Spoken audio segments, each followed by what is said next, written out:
এটাই চলতেছে, এটাই চলতেছে।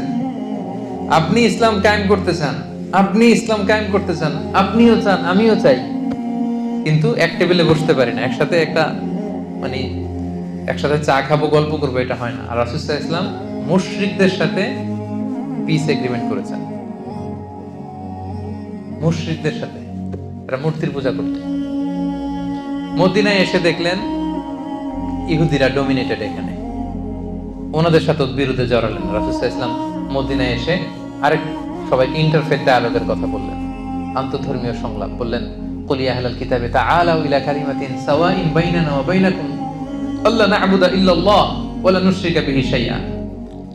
ইহুদিদেরকে বলল যে, ইহুদিরা আমাদের মধ্যে যে আনকমন ব্যাপারগুলো, এগুলো বাদ দাও, কমন যেটা আছে আমাদের কমন গ্রাউন্ড, আসলে এটা নিয়ে একটু একসাথে বসি।